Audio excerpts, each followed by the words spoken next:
For this next exercise, we're going to look at how to develop a series of landscape symbols.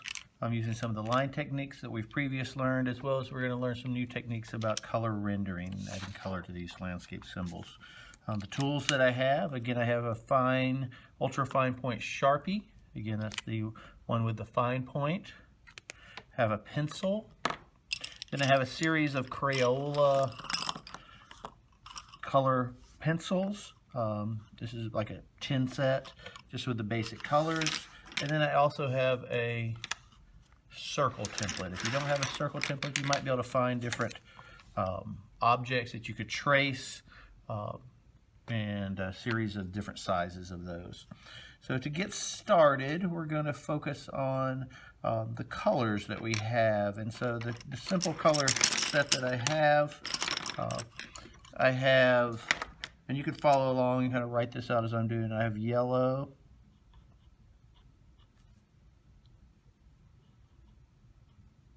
yellow, green, green, light blue, blue, violet, red, orange, red, and orange. And what I'm going to do is I'm going to take these colors, I'm just going to do these little color swatches so we can see them grouped together. And I'm making these 45-degree kind of hatching maneuver there with the pencil. That's my yellow green, kind of a lighter green, and again these 45 kind of degree back and forth. When I was really small, a child, I'd color like this, a little bit this way, a little bit this way. You want to really avoid that. The simplest way to get good coverage, even coverage, is just kind of go back and forth at 45 degrees. There's our green, our light blue, and then maybe this seems silly kind of looking at all the colors, but we can see them beside their companions and see them in kind of these colored groups. Blue, violet, red, and again still going at the 45 degrees. I'm just kind of going lightly, don't need to press too hard. Leave a little bit of white on there. I'm going to do my red orange and my orange. And when we go to put these together in our plant symbols, there's many different combinations we could use, but we're going to start with these basic combinations, these kind of groupings of 3 colors together. That's a good way to do that.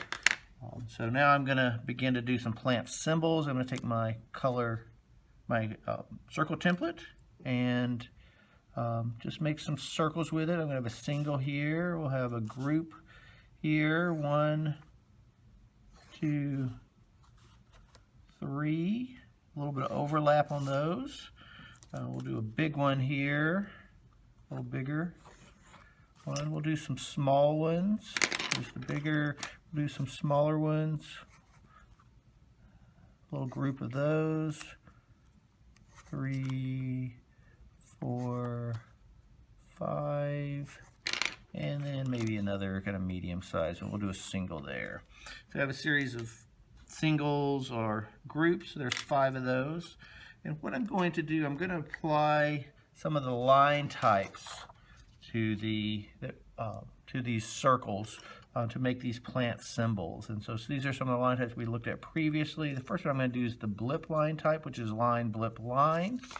And we'll just apply it here. So I'm going to move around the circle, line, blip, line, blip, line, blip, line, blip, line, blip. Okay, and then so there's just this real simple basic plant symbol. If you remember, another one of these symbols, or line types, was the scallop, kind of this making a series of U's or M's. And we'll just take that all around this group here. And I'm just moving around the edge. When I come to where they overlap, I'm just going to continue around the outside. So they group together as one symbol. So I'm just generally making these little M's, these little loops. I can pick up my pencil if I need to, my pen. Then I'm going to put dots in the center. And so there's group 3 shrubs there. For the smaller one, I'm going to use the meander technique. It's kind of, instead of a straight line, kind of a small meandering line. And so just a little bit of waving as I move around the edge of these. And it's okay if they don't turn out to be actual circles. A lot of the plants, they're generally round, but they're not true circles. They grow in different patterns and shapes, and so it's very rare you'll find a true circle. And so the next one I'm going to do, I'll go here to this single, and we're going to do the accordion, or sometimes you call it a zigzag. And so just in and out, kind of sharp points, the zigzag there. All right. And for the last symbol, I'm going to do one that's a little more detailed, kind of make a series of branches. So from the center, maybe I only do 3 or 4 or 5 branches coming out to the edge. It's okay if they go past the circle or they come up short of the circle. It's kind of just a guide, but again, plants aren't always perfectly symmetrical or perfectly round. And so there we are. And then I'm going to come back in and kind of around the trunk, kind of thicken up some of those lines a little bit, just to give a little more emphasis there. And then I'm going to come back in and add a few of the bubbles. We did the bubbles and kind of add them around the edge. A few bubbles, I put a few inside too.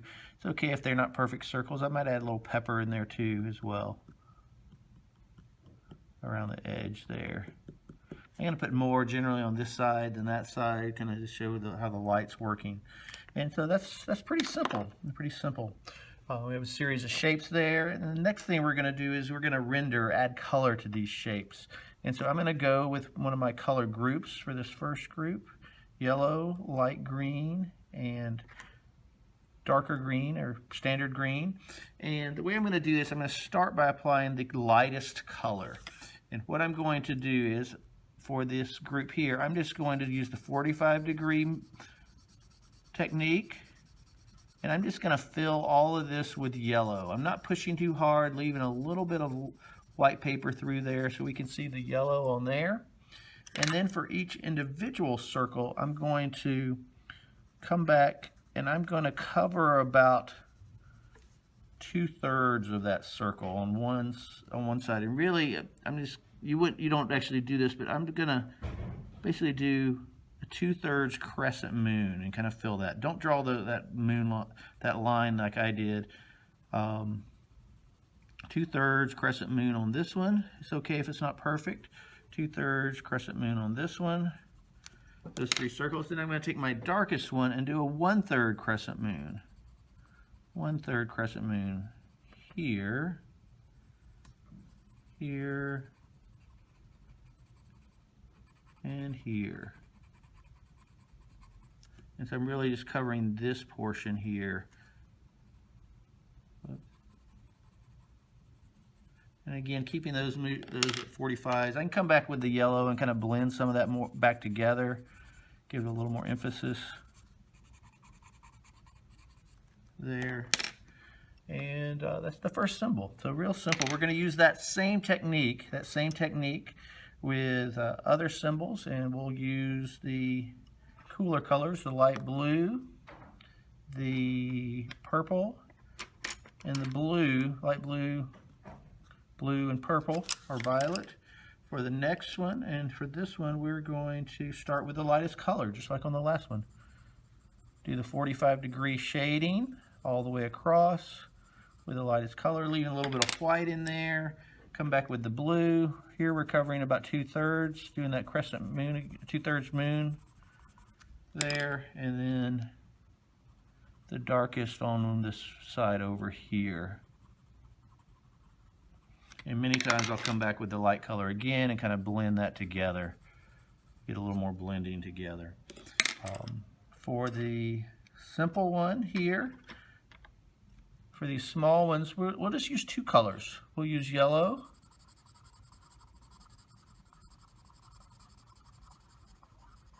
and then we'll go with the light green on this side. These are smaller. Sometimes with smaller ones you only use 2 colors. You could do this with 2 colors. If you don't have all the in-between colors, it's okay. There, and maybe we blend back in a little more with the yellow. Blend those colors together.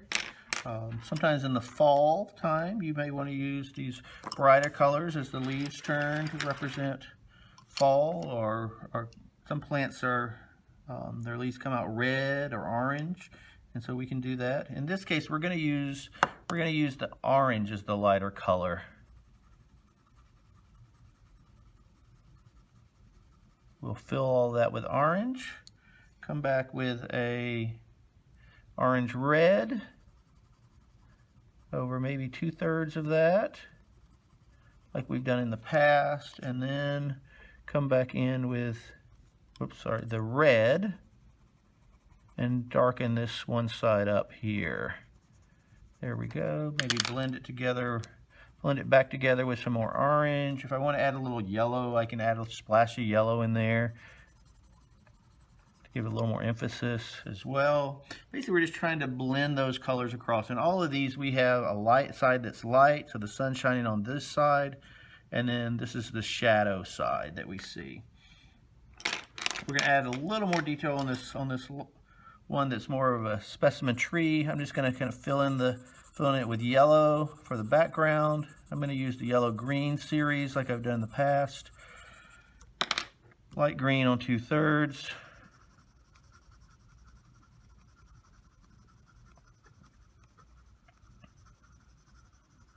And come back in with the dark green at the edge.